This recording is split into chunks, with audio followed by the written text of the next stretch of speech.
Shooting, okay. Hello, ciao, buongiorno. I'm Bruce Sterling. I wish I could be with you in Italy today. I can't be with you, but I can be with you on video. And being on video has some advantages, especially in the modern day of digital video. I don't just have to talk to you about the future of cities. I can actually go out and demonstrate some things about cities. And one of my favorite futurist cities, Belgrade. So let's just go out, pick up our digital media, and go have a look.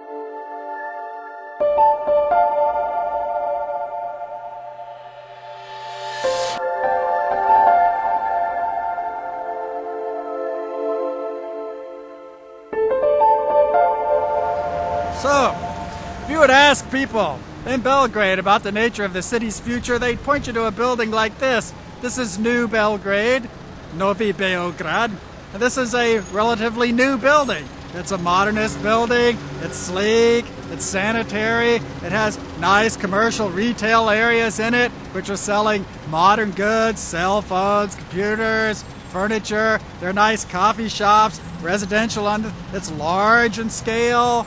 You notice there are no bullet holes in it. It has no bomb damage whatsoever. It has a little bit of regional character. It's a slightly eccentric building, but basically it's a building made of European materials and built to European standards. It's the kind of building where non-governmental organizations would have their headquarters. It's perfectly suited for multinational companies. It's well wired. It's well lit. It's properly ventilated. This represents what the locals would call globalizatia. It's a building for globalization. And it represents the future because, in a way, this is what the population aspires to have.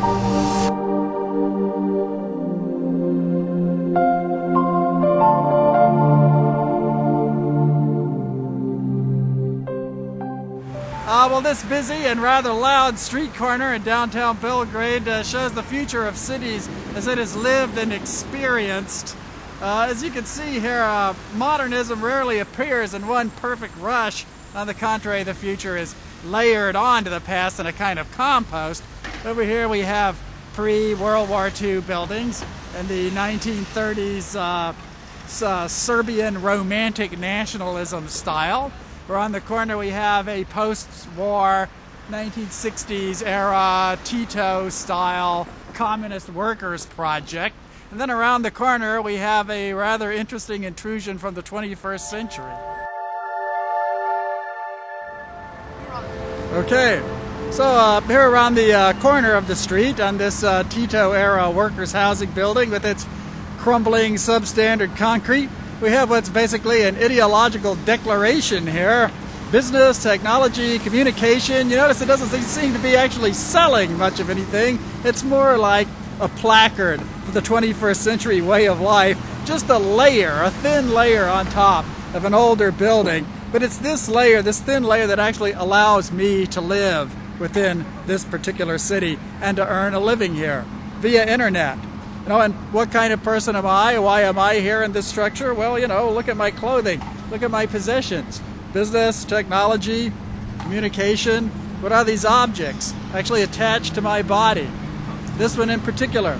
Wireless communication completely changes people's physical relationship to the city grid.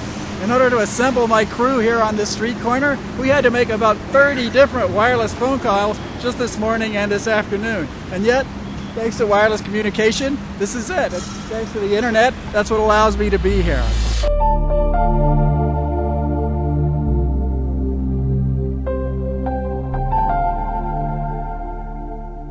All right, we're now in one of my favorite areas of Belgrado, the cultural zone, or as it's called, the Bohemian district of Skadarlia. This is what one would find in very many cities. It's basically an urban entertainment destination. You may notice that although this is a bohemian zone, there are no actual bohemians in this zone if you don't count me and my eccentric umbrella and my bohemian beret. This is an area which exists for tourists. It's an entertainment destination. It's a heritage economy destination where the past is the future and the past is retailed. It's commodified and refined for a global audience. If you go in here, you will find parodies of the original regional culture. Parodies of the food, parodies of the clothing, everything glossed up, varnished just a little bit. And it's been built in the decayed remnants of heavy industry, such as the smokestack, which you see there. This smokestack is the legendary symbol of Scadarlia. It was a smokestack for a beer brewery. This beer brewery has not made beer in 60 years, but the smokestack, the legacy of yesterday's heavy industry, will never be destroyed. It's the sentimental favorite now. You cannot possibly demolish this smokestack.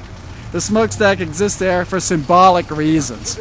And if you come to Belgrade and you're told to find the soul of the city, this is where you will be sent. This is not the soul of the city. This is the soul of global people coming to the city. But it's a big earner, and it's an attractive cultural region. It's an area of cities which exists for the sake of cities. And this is not the most acute version of this phenomenon as cities grow around the world. The worst case scenario, Venice. Venice is the very worst example of what happened here. Thanks.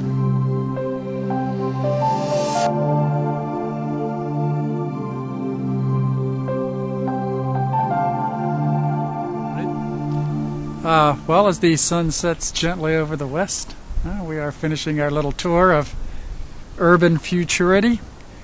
There has been a settlement in this geographical area since the Neolithic and the early Bronze Age, and you would think to yourself that, well, you know, Belgrade will have to be therefore as permanent as the rivers in the hills. That's the Danube behind me, considered a rather gentle and civilized river. The difficulty comes if the river itself loses its permanency.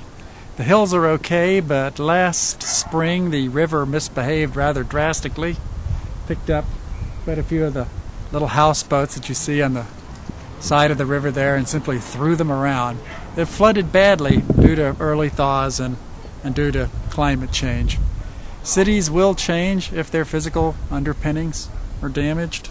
The people in this particular area, remarkably good at responding to emergencies, may be a skill we all have to learn in future if things change quickly enough.